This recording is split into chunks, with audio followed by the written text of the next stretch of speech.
नमस्कार दोस्तों, real estate education का वीडियो है, सबके फ़ायदे का वीडियो है। अपने फ्रेंड्स रिलेटिव्स के साथ शेयर करना।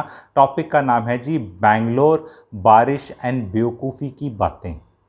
तो आप में से हो सकता है कुछ लोग पिछले 2-3 दिनों में क्रिकेट मैचेस में ज़्यादा बिजी रहे हों, लेकिन एक सोशल मीडिया पे काफ़ी कुछ वायरल हो रहा है। बैंगलोर की बारिश तो आपको पता है क्या बुरे हाल हुए हैं वहाँ पे, बट कुछ लिंक्डइन के पोस्ट्स हो रहे हैं जो काफ़ी शेयर किए जा रहे हैं। एक में बोला जा रहा है नोएडा का इंफ्रास्ट्रक्चर बहुत अच्छा है और नोएडा में आ जाओ, ठीक है, छोड़ो बैंगलोर, छी छी। और एक गुड़गांव वाले भी किसी का है कि गुड़गांव में स्टार्टअप कल्चर अच्छा है, यहाँ रीजनेबली सब अच्छा है, ये वो करके वहाँ जाओ। तो इस पे आए नंबर 1 रियल एस्टेट क्लैरिटी की और आप लोगों को क्लैरिटी देना चाहता है। ये बहुत बड़ी बेवकूफ़ी की बातें हैं एंड इससे आपकी बहुत लर्निंग होगी। अब कई लोग बोलेंगे अरे तेरे गुड़गांव को थोड़ा ख़राब बोला है, बैंगलोर को बोला है, तो क्यों सेंटी हो रहा है। यही बड़ी बेवकूफ़ी की बात है। जब आप ये येलो पहनते हैं गुरुवार के दिन, तो गुरु तत्व जगाते हुए आपको क्लैरिटी देनी है सबको। द क्लैरिटी इज़ वल्चरिज्म है ये। किसी जगह लोग परेशान हैं, किसी वजह से कुछ चीज़ हुई है वहाँ पे, बजाय उसमें मदद करने के या सहानुभूति दिखाने के वो तेरा खराब है आ जा। ये वो लोग लिखते हैं, ये वो लोग लिखते हैं जिनसे अपनी बेडशीट 7 दिन में चेंज नहीं होती। अपने बेड की बेडशीट 7 दिनों में इनसे चेंज नहीं होती, और ये वहाँ लिखते हैं कि सब चेंज करके आ जाओ। यही मेरे को बताना है और रियल एस्टेट एजुकेशन देनी है। इतना ईजी नहीं है, कोई नहीं आता, कोई नहीं आता। पंजाब में सस्टेनेबल टेररिज्म चला 80s में, अर्ली 90s में, तब जाके थोड़े लोग निकले थे। तब भी थोड़े लोग, पंजाब खाली नहीं हुआ था, थोड़े लोग निकले थे। जब इतना कुछ खराब हो जाता है, लोग इतनी जल्दी नहीं जाते कि कुछ कहीं एक दिन की बारिश होगी। और इससे आपको बहुत लर्निंग होनी है एंड आपको देखना है कि क्या है। सबसे बड़ी चीज़ क्या है, वर्क फ्रॉम होम होता था, बारिश हुई तो दफ्तर में बुलाना चाह रहे हैं। क्यों भाई? बैंगलोर वालों को बता रहा हूँ मैं, कैसे आएगा बारिश अगर हो रही है बंदा तो। दूसरी चीज़ मैं आपको बताना चाहता हूँ, जब बारिश होती है और कहीं कुछ आना जाना नहीं हो पाता, और आपको पता है जब क्योस होता है, क्या मज़दूर कहीं जाता है? क्या पेंट वाला कहीं जाता है उस दिन? क्या रिक्शा वाला जाता है? ऑटो रिक्शा वाला जाता है? क्या सब्जी वाला भी जा पाता है? ये सब तो नहीं रोते। ये वो लोग हैं जो घर से बाहर निकलेंगे नहीं तो इनको शायद भूखे सोना पड़े, या उस दिन की तो इनकी कमाई ज़ीरो है, बट ये फिर भी खुश रहते हैं। आप मिडिल क्लास, एंड मैं थोड़ा हायर पेडेस्टल पे रखकर गुरुवार के दिन थोड़ा गुरु तत्व जगा के थोड़ा बड़े लेवल पे अपने आप को रख के, नॉट एवरी डे का काम नहीं, एवरी वीडियो का काम नहीं, मैं आपसे पूछना चाहता हूँ आपकी आपकी क्या मजबूरी है? इतनी है वो क्या नौकरी है? आप देखो ना, अपनी लाइफ को देखो। मैंने एग्जाम्पल लिए आपको। बहुत लोग हैं जो अगर घर से बाहर ना निकलें तो ₹0 कमाएंगे फॉर दैट डे। उनको किसी ने एम्प्लॉय नहीं कर रखा, उनको जाके कमाना है।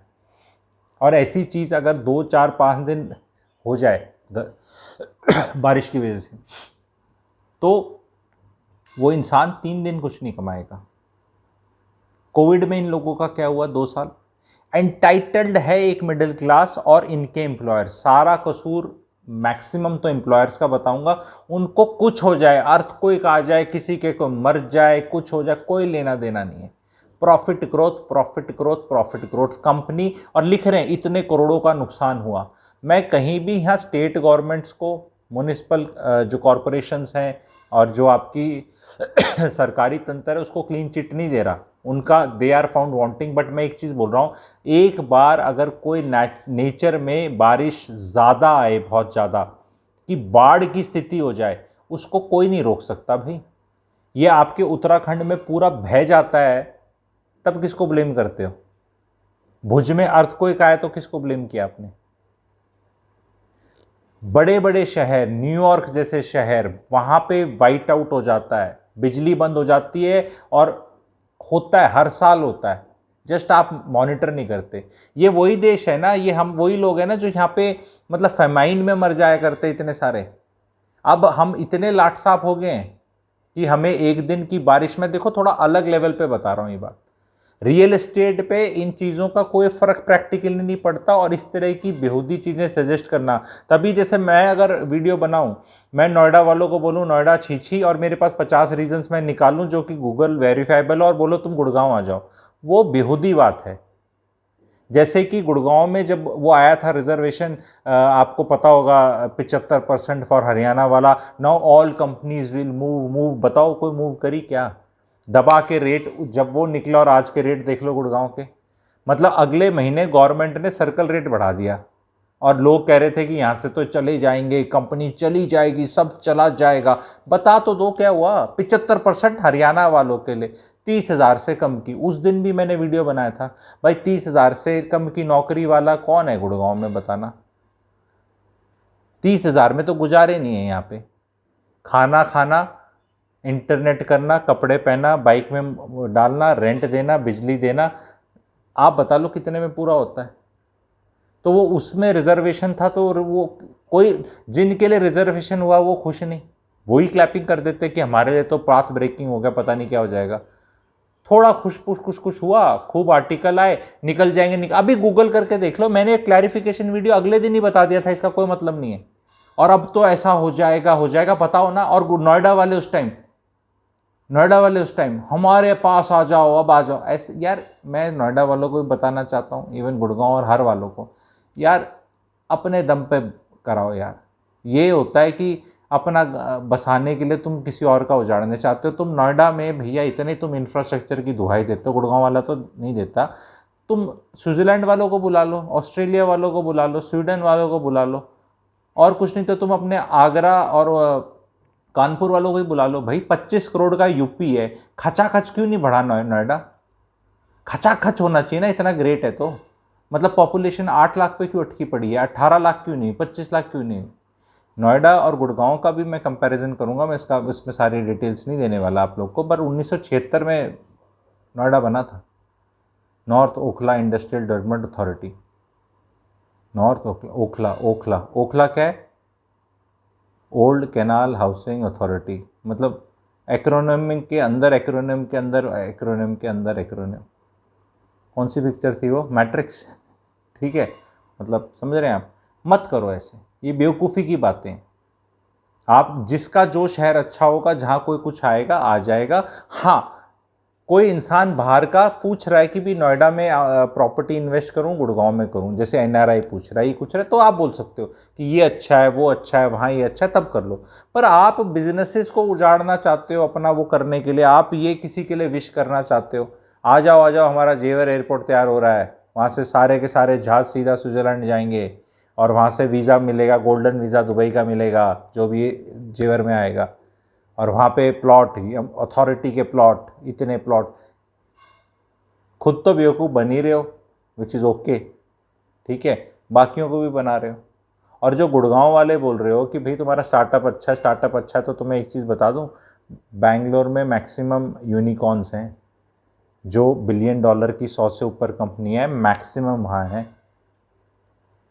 ठीक है, उनके एक बहुत ही पॉश इलाके में भी उनकी 1.5-2 करोड़ की गाड़ियाँ तैर गई, तो उसमें रिजॉइस होने की ज़रूरत नहीं है, हो जाता है कई बार। और सरकार को बिल्कुल क्लीन चिट नहीं है, और जो अथॉरिटीज़ हैं और वो हैं, भाई तुम्हें तो अपना जो काम करना चाहिए था, कितना किया नहीं किया उसको ऑडिट करो। लेकिन ऐसी चीज़ें होंगी, एंड ऐसी चीज़ें वर्ल्ड में हर शहर में होती हैं, हर रोज़ होती हैं। थोड़ी सी बारिश में 5 mm की बारिश में ही होगी, पूरे बेंगलोर ही डूब गया, इतने तो अलग बात है। इस बार गुड़गांव पे मेरे को बारिश में बनाने का हमेशा मन कर रहा था, पूरी बारिशें जा रही थी, तो बेंगलोर ने मौका दिया मुझे बारिशों पे बनाने का। गुड़गांव में तो इस बार कोई त्राही त्राही नहीं हुई, मतलब कुछ भी नहीं हुई जो पहले होती थी। तो अब कोई बोलेगा बारिश ज़्यादा नहीं हुई, विच इज़ ऑल्सो करेक्ट, बहुत ज़्यादा नहीं हुई बारिश, ठीक है। पर जब भी हुई और कुछ नज़ारे आए, तो वो नज़ारे उस टाइम के मोमेंट थे। हमें देखना है कि वो 4 घंटे में क्लियर हुआ, 10 में हुआ, 18 में हुआ, 20 में हुआ, और पहले कितने में होता था, और हम किस डायरेक्शन में जा रहे हैं। क्योंकि India is work in progress. May be शायद नोएडा में कुछ ज़्यादा कुछ हो ही नहीं रहा, तो वहाँ पे वर्क इन प्रोग्रेस नहीं है, तो ठीक है। अब बैंगलोर का मैं आप लोग को बताता हूँ, बैंगलोर में मेट्रो बन रही है, तो वहाँ जैम लगते हैं। जहाँ भी मेट्रो लगती है, आपको पता है क्या गदर मच जाता है, वो मतलब पेट खोल दिया।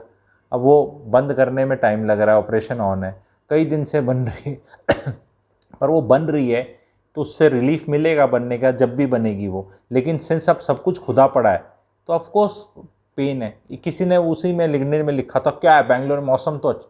अरे मौसम अच्छा होना बहुत बड़ी चीज़ है भाई, मौसम अच्छा, क्योंकि फिर मैंने को क्यों वीडियो बनाना पड़ रहा है, क्योंकि काउंटर भी तो आता है ना, बैंगलोर वाले भी तो काउंटर करेंगे ना। जब नॉर्थ इंडिया वाले इस तरह करेंगे तो नॉर्थ इंडिया और साउथ इंडिया कर देते हो। उनने बोला भाई सुन ऐसा है, तुम जितने गुड़गांव नोएडा वाले आ रखे हो ना, आईटी में यहाँ नौकरी कर रहे हो, तुम सब अपने नोएडा गुड़गांव चले जाओ, यहाँ अपने आप ही भीड़ कम हो जाएगी। अच्छा अच्छा दो टूक जवाब दिया उन्होंने, अच्छा जवाब दिया कि भाई तुमने ही तो भीड़ कर रखी है यहाँ पे आके इतनी, तुम जाओ अपनी वहीं कर लो ना नौकरी, फिर बैंगलोर में क्यों आ रखे हो। अगर इतना हेवन है नोएडा और गुड़गांव, ठीक है, तो इतना ही बड़ा हेवन है कि वहाँ जाके हेवन मिलेगा आपको, तो क्यों बैंगलोर में। क्योंकि जिस जगह की खाते हैं ना, एक ये देखो नेशनलिज्म तो हमें सबको समझ में आता है, कंट्री है, लेकिन नेशनलिज्म को आपको समझो मेरा देश जिंदाबाद, यस, पर दूसरे का देश मुर्दाबाद करने की जरूरत नहीं है ना ज़बरदस्ती। मत उसका जिंदाबाद भी मत करो, उससे बात मत करो। मतलब आपको देखना है कि किसका, देखो हर तरह के हैं लोग, कहते हैं अब मेरा देश जिए बाकी सब फूक जाए, पड़ोसी देश फूक जाए, उससे आपकी आबादी नहीं बढ़े, आपकी लाइफ में कुछ अच्छा नहीं होगा। आपका जहाँ घर है, आपके पड़ोसी का अगर नुकसान होगा तो आपका फ़ायदा तो नहीं होगा। पड़ोसी के घर में आग लगेगी तो आपको कोई फ़ायदा नहीं होगा, नुकसान ज़रूर हो सकता है पर फ़ायदा ज़रूर नहीं होगा। तो ये जो विश विश करना होता है ना किसी का, किसी की वो वहाँ कोई वो आई मजबूरी आई, ठीक है। अब मुंबई में आ जाए तो मुंबई में आपको कहने से आता है, इसका मैसेज लार्जर मैसेज ये है कि इकोसिस्टम बसने में सालों साल लगते हैं। इस चीज़ की मैं हिस्ट्री ऑफ रियल एस्टेट जब अपने प्लैटिनम मेंबर्स को सिखाऊंगा, जो मेरा कोर्स स्टार्ट हो रहा है सैटरडे को, तो आपको समझ में आएगा। सो अगर आप वो कोर्स ज्वाइन करना चाहते हैं तो प्लैटिनम मेंबर्स बन सकते हैं आप। मैं 4000 साल से हिस्ट्री से समझाऊंगा कि कैसा है वो पूरा, ऐसा नहीं कि 4-2000 हिस्ट्री का टॉपिक नहीं बनाऊंगा, एक सब टॉपिक ही रहेगा, स्टार्टिंग टॉपिक रहेगा। तो आप लोग प्लैटिनम मेंबरशिप ले सकते हैं ज्वाइन बटन दबा के, एंड मुझसे व्हाट्सएप पे कनेक्ट कर सकते हैं। उसमें इस तरह की चीज़ों को मैं क्लियर करूँगा कि रियल एस्टेट का किस हिसाब से सिस्टम चलता है और है। एंड ये किसी का विश करना ये सबसे गलत चीज़ है। Do you guys agree with me on this Thursday? Do you guys agree with your Jupiter element? अपना बढ़ाओ अंदर से, ठीक है। तो अपना बढ़ाकर बोलो कि डू यू एग्री कि हमारे ही देश का बहुत बढ़िया सिटी है बैंगलोर, बड़ा सिटी है। ये आईटी का वर्ड 92 में वहीं से पैदा हुआ, नहीं तो यहाँ तो कंप्यूटर नॉर्थ इंडिया में तो आपको पता है। अब आप नॉर्थ बोले तो साउथ इंडिया वालों को कर रहा है, मैं किसी को कुछ नहीं कर रहा, पर मैं बता रहा हूँ कि भैया वो बहुत अच्छा वो है, उसके लिए इस तरह की नेगेटिविटी मत फैलाओ बैंगलोर के लिए। अब मैं चाहता हूँ यस गुड़गांव बहुत अच्छा करे, गुड़गांव इंडिया का क्या दुनिया का हो जाए, वो अलग बात है, पर वो दूसरे को ख़राब करने की क्या ज़रूरत है। अगर आपको इतना ही कॉन्फिडेंस है अपने पकवान पे, तो खिलाओ फिर न्यूयॉर्क वालों को और स्वीडन वालों को, स्विट्ज़रलैंड वालों को, इंग्लैंड वालों को, बोलो आओ हमारे और यहाँ तो मज़ा है। अपने वालों को क्यों कंफ्यूज कर रहे हो जो यहाँ है, ठीक है। I hope you people get the larger message. कैसा लगा वीडियो ज़रूर बताना आप लोग, एंड नीचे ज़रूर कमेंट सेक्शन में लिखना कि ये सही बात है गलत बात है। क्योंकि क्या होता है ना, जस्ट बिकॉज कोई चीज़ आपकी इन्वेस्टमेंट को सूट कर रही है, आपके नैरेटिव को सूट कर रही है, because this is news channels are also doing this. हर चीज़ आदमी एक नैरेटिव और एजेंडा पे जा रहा है, which is fine, everybody should, but यार उसको मतलब जो कंज्यूमर है उसको देखना है कि कोई भी अगर चीज़ उस एजेंडा को सूट कर रही है और उसको दिखाया जाता है तो वल्चरिज्म है ये। फिर आप इंसान नहीं रह गए, फिर आप वल्चर की तरफ चले गए कि किसी के दुख में, बुरी सिचुएशन में आप उसमें अपना गेन करना चाहते हैं। गेन सबको अपना करना है। मेरा मेरा सब जिंदाबाद, ठीक है, मेरा परिवार जिंदाबाद, मेरा देश जिंदाबाद, मेरी जाति जिंदाबाद, मेरा सब कुछ जिंदाबाद। दूसरे का मुर्दाबाद मत करो। This is the largest message, ठीक है। Thank you very much.